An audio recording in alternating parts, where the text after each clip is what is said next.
교회를 다니면서 예수 믿는 사람이 예수 믿지 않는 사람과 친구가 된다는 것에 대해서 혹시 어떻게 생각하십니까?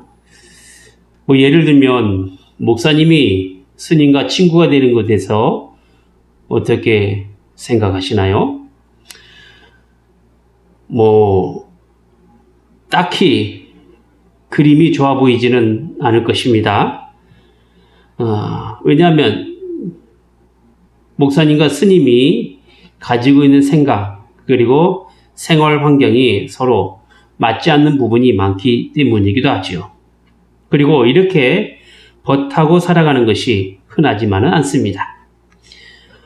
하지만 이 세상에 살아가는 삶의 기준이라는 것이 어느 정도의 도덕과 윤리를 기반으로 하고 있기 때문에 비록 그들이 하나님을 모르는 친구라 할지라도 그들과의 교제가 건전하다면 특별히 우리가 예수를 믿는다는 이유로 불신자들과의 만남을 끊을 필요성까지는 없을 것입니다. 왜냐하면 신앙으로 살아가고 있다라고 하는 것은 단순히 세상을 등지고 홀로 살아가는 것이 아니라 오히려 세상과 더불어 살아가는 삶이 필요하기 때문이기도 하고 특별히 하나님을 모르는 사람을 향하여 우리가 가진 복음을 나타내야 될 필요성이 아울러 함께 있기 때문이기도 합니다. 물론 하나님을 믿는 사람이 죄악된 세상과 함께 살아가야 한다는 것은 세상 사람과의 사귐을 단순히 즐기면서 세상의 죄에 빠지는 삶을 의미하지만은 않습니다. 죄에 대한 경계는 세상에서 믿음의 본을 보이며 신앙으로 살아가야 할 우리에게 있어서의 삶의 모습입니다. 우리는 비록 악한 세상 속에서 살아가고 있지만 선한 영향력을 나타내어야 할 사람들입니다. 이것은 어두운 세상에서의 빛이 되고 썩어질 세상에서 소금으로서의 삶이 우리에게 있기 때문에 그렇지요.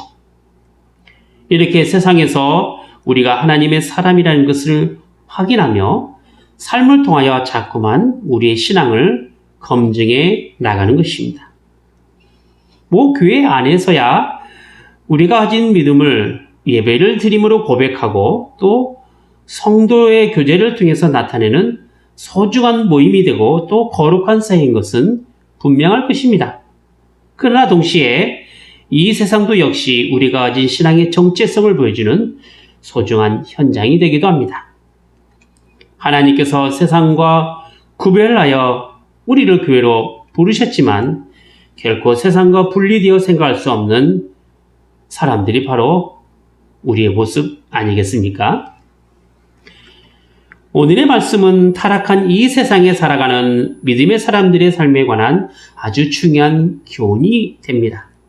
그것은 바로 교회 밖에 있는 타락한 사람들에 대해서 우리가 어떠한 입장을 가져야 할 것이며 동시에 같은 상황으로 볼 때 교회 안에 있는 사람들에게 어떤 입장을 성도들이 취하고 있어야 할 것인가에 대한 내용이 됩니다.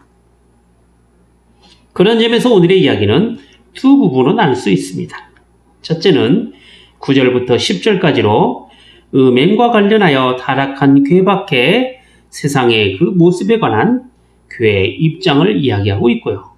그리고 둘째로는 11절부터 13절까지로 교회 안에서 음행과 관련한 교회의 입장이 됩니다. 물론 성경에서는 분명하게 취하고 있는 태도가 있습니다. 그것은 바로 음행은 악한 일이고 죄인 까닭에 마땅히 꺼내야 될 잘못된 행위라는 것입니다. 하지만 오늘 본문에는 판단의 대상이 누구냐에 따라서 입장을 어떻게 취하고 있어야 할 것인가는 사뭇 다르게 나타나고 있다는 것입니다. 그런 이유로 첫 번째 우리가 생각해 볼 것은 교회 밖에 타락한 세상의 모습에 관한 교회의 입장입니다. 9절과 10절 말씀을 보겠습니다. 내가 너희에게 쓴 것에 음행하는 자들을 사귀지 말라 하였거니와 이 말은 이 세상에 음행하는 자들이나 또 탐하는 자들과 토색하는 자들이나 우상 숭배하는 자들을 도무지 사귀지 말라 하는 것이 아니니 만일 그리하려면 세상 밖으로 나가야 할 것이니라. 자, 타락한 세상을 바라보는 그의 입장은 언제나 죄에 대한 경계심이고 가까이 하지 말아야 될 대상이 되기도 합니다. 하지만 이것이 우리가 세상을 향한 단절이나 교회 밖에 세상에 있는 모든 것을 정죄하는 것을 의미하지는 않는다는 것입니다. 만일 우리가 믿는다는 이유로 세상과 단절하는 삶을 살아가는 것이라고 한다면 믿지 않는 부모나 믿지 않는 형제를 만나서도 안 되고 또 믿지 않는다는 이유로 세상 친구들과의 사귐 또한 가져서도 안 됩니다. 그리고 이러한 생각이 의외로 교회 안에 많은 이유는 소위 이원론적인 사고방식이 교회 안에 팽배하기 때문에 그렇습니다. 즉, 교회는 거룩하고 세상은 더럽고 죄가 가득하다라는 생각입니다. 그래서 교회 안에 일어나는 모든 것은 믿음과 관련된 일로 여기며 신앙으로 해석해 나갑니다. 같은 물건이라도 교회에서 쓰면 거룩하고 신령한 물건이 됩니다. 교회에서 사용되는 것을 성물이라고 표현하는 것이 바로 이것 때문이기도 합니다. 물론 교회에서 교회 공동체가 함께 사용하는 물건을 소중하게 생각하고 귀하게 다루는 것 참으로 좋은 일입니다. 교회당 건물이나 교회를 유지하기 위하여 사용되는 모든 물건은 교회로 모이는 사람들이 함께 신경을 쓰고 관심을 가져서 아껴야 할 소중한 재산입니다. 교인이 교회에서 사용되는 모든 것에 대하여 주인의식을 가지고 있을 때 비로소 서로가 책임을 질 수 있게 되며 결국엔 교회의 귀한 자산이 될 수 있는 것입니다.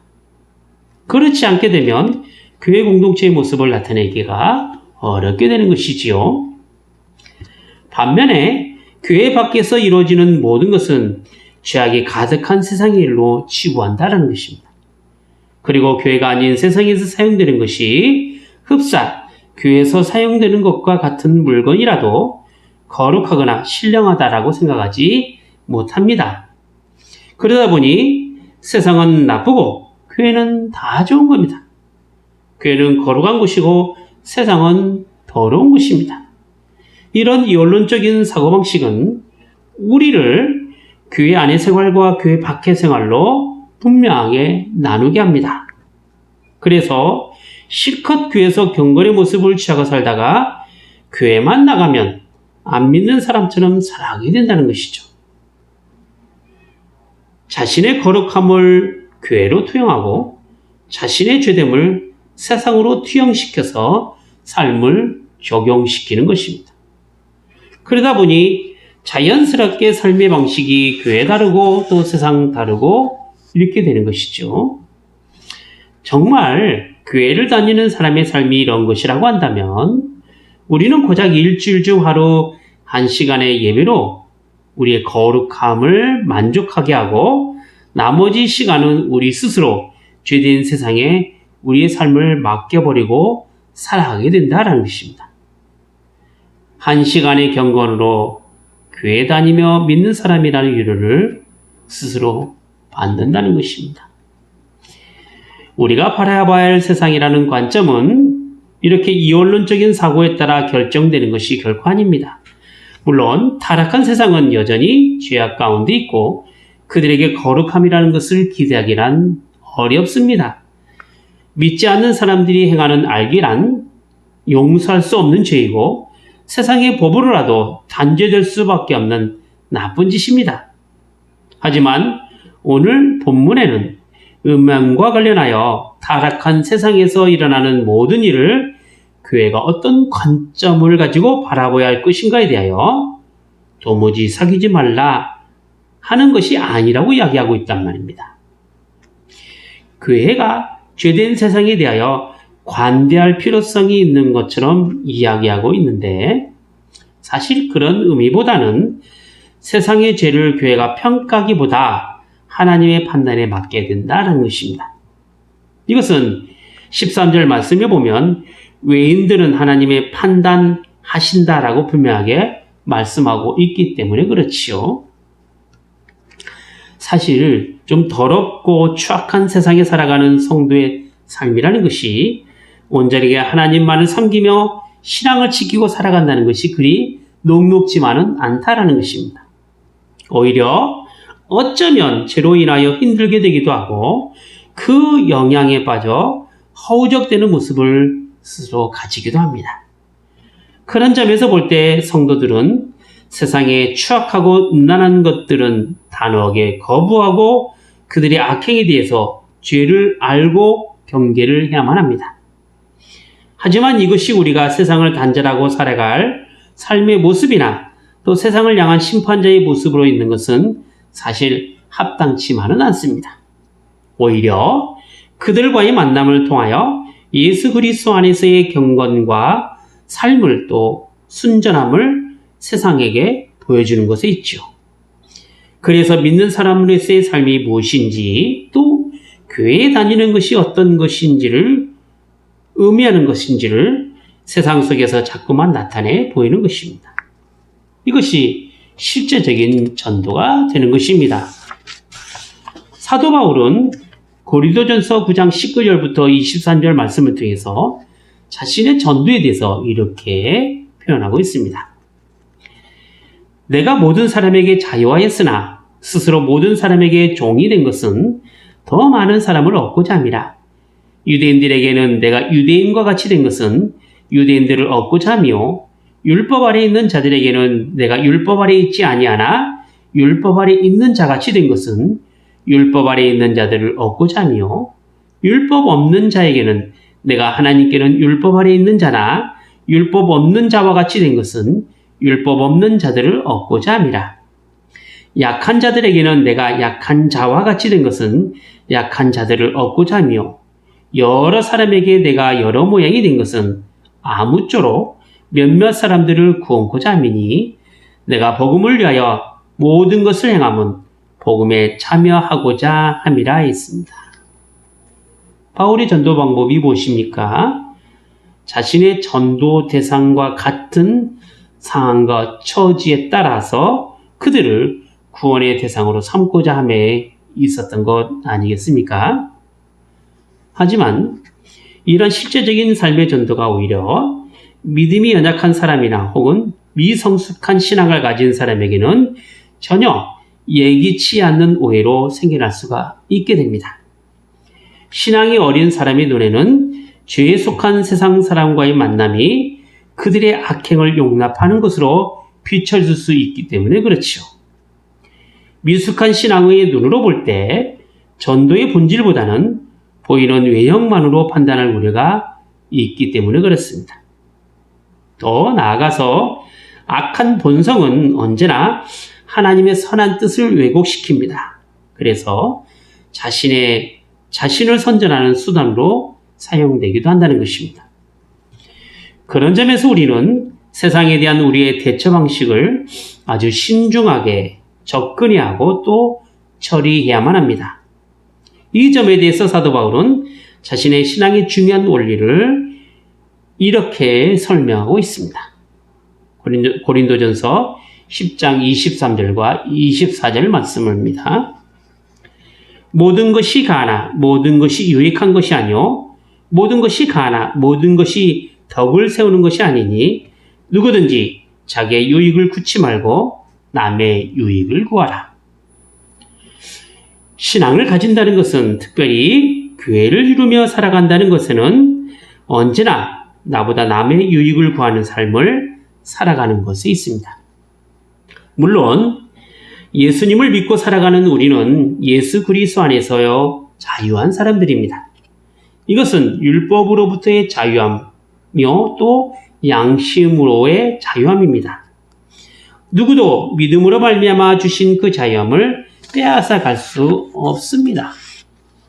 하지만 정작 성경은 그 자유함을 어떻게 사용하라고 하느냐 하면 서로 종노하라고 이야기합니다. 갈라디아서 5장 13절 말씀을 보시지요. 형제들아 너희가 자유를 위하여 부르심을 입었으나 그러나 그 자유로 육체의 기회를 삼지 말고 오직 사랑으로 서로 종노릇하라 했습니다. 그리스도 안에서 우리가 가진 자유함은 육체를 위한 자유함이 아니라 사랑으로 종노릇하는 자유함입니다. 그래서 율법에서 자유했으나 율법 아래 거하는 삶이 우리에게 필요한 것이고 모든 것을 할 수 있는 자유함이 있으나 그 자유함을 자신을 위해 사용하지 말고 남의 유익을 위해서 사용하는 것입니다. 이것이 진리가 너희를 자유케 한다라는 주님의 말씀에 참된 의미가 되는 것이지요. 두 번째로 우리가 생각해 볼 것은 교회 안에서 음행과 관련하여 교회가 취해야 될 바른 태도의 모습입니다. 11절 말씀을 보겠습니다. 이제 내가 너희에게 쓴 것은 만일 어떤 형제라 일컫는 자가 음행하거나 탐남하거나 우상 숭배를 하거나 후욕하거나 술 취하거나 토색하거든 사귀지도 말고 그런 자와는 함께 먹지도 말라 함이라 했습니다. 믿지 않는 사람이 세상에서 취하는 것과 동일하게 행동하고 있는 교회 다니는 교인을 교회가 어떻게 대처해야 할 것인가에 대하여 아주 분명하게도 교회의 순결함을 요구하고 있다는 것입니다. 교회의 순결함이란 교회라는 공동체가 하나님의 말씀으로 거룩함을 유지하기 위하여 세상과 구별된 삶을 살아가는 것에 있습니다. 우리는 세상의 일이 아닌 교회 안에 있는 음행이나 우상이나 부도덕한 일에 대한 책임을 분명히 지고 있어야 합니다. 이것은 말씀으로 경계할 뿐만 아니라 정당한 권증을 통해서 교회가 세상과 다름을 확인해야 하는 것이지요. 만일 교회의 교인이라면서 예수 그리스도를 믿는다라고 말하면서 믿음에 반하는 말이나 행동을 하거나 혹은 부도덕한 일에 동참하여 음행, 탐심, 우상숭배, 욕하고 술에 취하고 남의 것을 훔치는 것에 대하여 교회는 마땅히 사귀지도 말고 함께 먹지도 말라라고 한 것입니다. 이것은 징계를 통해서 그 사람을 교회 밖에 두어서 세상 사람과 같이 취급하겠다라는 것이죠. 비록 교회가 타락한 이 세상에서 존재하고 있지만 교회가 가진 속성이라는 것은 언제나 세상을 따라가는 것이 아니라 신령하고 거룩한 하나님 나라의 모습으로 나타나야 하는 것입니다. 그래서 성경은 언제나 교회에 속한 성도들에게 거룩함을 강조하고 있는 것입니다. 왜냐하면 우리를 거룩한 하나님의 사람으로 만들어 가시기 위하여 우리를 교회로 부르셨기 때문에 그렇지요. 성도의 본질은 거룩함입니다. 레위기 10장 26절에 보면 너희는 내게 거룩할지어다. 이는 나 여호와가 거룩하고 내가 또 너희로 나의 소유를 삼으려고 너희를 만민 중에서 구별하였습니다. 이렇게 한 것을 볼 때 이방 나라로부터 구별된 이스라엘을 향한 하나님의 뜻은 그들이 거룩한 백성이 되는 것에 있습니다. 이것은 하나님으로부터 구별되어 또 부르심에 응답한 교회 또한 하나님의 소유가 되고 거룩한 성품에 참여하는 것에 있지요. 과연 어떻게 해야만이 거룩함의 성품에 참여하며 하나님의 뜻에 따라 살아갈 수가 있을까요? 먼저는 우리가 하나님 앞에 늘 죄를 지을 수밖에 없는 큰 죄인임을 고백해야만 합니다. 자신의 죄가 하나님 앞에서 얼마나 큰지 그리고 그 죄를 우리 스스로 벗어날 수 없다라는 사실을 분명히 알아야 합니다. 많은 실수로 잘 넘어지고 죄의 유혹 앞에 연약해질 수밖에 없다는 사실을 우리가 잘 알아서 이 모든 죄 문제가 예수 그리스도가 없이는 도무지 해결될 수 없다는 사실을 고백하는 것에 있습니다. 그래서 나의 모든 죄를 대신 지시고 십자가에서 죽으신 예수 그리스도를 통하여 내 죄가 사라졌음을 믿는 것입니다. 그리고 이러한 믿음은 이제 우리를 그리스도 안에서 새로운 생명의 삶으로 살아가게 하는 것이죠. 로마서 8장 1절에 보면 그리스도 예수 안에 있는 사람은 죄가 없다 라고 하시면서 4절 이후로 보면 이제는 육신을 쫓아 사망으로 살아가는 삶이 아니라 영을 쫓아 생명으로 살아가는 삶의 모습을 쭉 이야기하고 있는 것입니다. 참된 신앙이란 관념적이고 추상적인 것이 아닙니다. 그것이 아니라 언제나 실제적이고 실천적인 삶이 늘 요구되고 있습니다. 그리고 그 실천적인 삶을 위하여 하나님께서는 당신의 택한 하나님의 사람이 본질적으로 거룩함으로 나갈 수 있도록 율법을 허락해 주신 것입니다. 구약시대 율법은 타락한 이방 민족으로부터 이스라엘이 하나님의 택한 거룩한 백성으로 살아갈 수 있도록 주신 마땅한 삶의 도리가 됩니다. 그리고 그 율법으로부터 자유케 하신 예수 그리스도께서도 친히 죄로 오염된 이 세상에서 하나님의 자녀들이 진리 가운데 거룩하게 살아갈 수 있도록 그의 공생의 사역 동안에 말씀의 가르침을 주시고 또한 기도하셨던 것입니다. 초대교회 당시에는 교회의 거룩함과 순결함을 위하여 자신들의 남은 재산을 감추고 성령을 속였던 아나니아와 삽비라 부부의 죽음 사건으로 교회의 본을 보였던 것입니다. 오늘 본문에 나타난 교회 안에 있었던 음행과 관련된 죄된 모습에 대해서도 그를 내어 쫓음으로써 교회의 거룩함을 나타내도록 하였던 것이지요. 이것은 모두 하나님의 말씀에 따라 부르심의 소망 가운데 세상의 욕망이 가득한 삶이 아닌 진리 안에서 거룩하게 살아갈 수 있도록 하신 것에 있다라는 것입니다. 외유내강이라는 말이 있습니다. 타인에게는 부드럽고 자신에게는 강해야 한다라는 사자성어이죠. 교회 밖의 세상에 대한 심판은 하나님께서 하시기 때문에 교회는 악한 세상에 대해서 어떻게 판단하느냐? 그들은 불쌍한 죄인이고 복음이 필요한 곳이라는 인식을 늘 가지고 사랑으로 품어야 될 대상으로 삼아야만 합니다.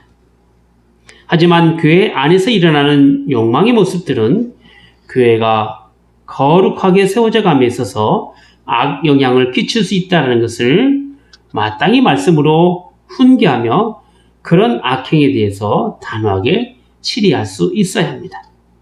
이것은 교회가 가진 정체성이 거룩하기 때문이고 이런 신앙의 경계를 통해서 죄로부터 오염이 되지 않는 삶을 살아가기 위함인 것입니다. 물론 교회 안에서 일어나는 악행에 대한 권징도 역시 사랑의 정신을 가지고 행해야만 합니다. 무조건 죄인 취급해버린다면 교회 안에 남아있을 사람 한 사람도 없을 것입니다. 육신의 정욕에 따라 살아온 사람은 분명 하나님의 심판을 받게 될 것입니다. 하지만 하나님의 사랑이란 죄를 지은 인간을 살리기 위하여 아낌없이 아들 예수 그리스도를 이 땅에 내놓으시고 그를 죽이시면서까지 희생하신 하나님의 사랑입니다. 죄에 대하여 분명 단호해야 됩니다마는 그 단호함이 정죄의 수단이 아니라 사랑의 방법으로 하는 것입니다. 베드로전서 4장 8절 말씀을 보면 무엇보다도 열심으로 서로 사랑할지니 사랑은 허다한 죄를 덮느니라 라고 말씀하고 계십니다. 우리 구원이 어디서부터 왔습니까? 바로 하나님의 사랑으로 온 것입니다.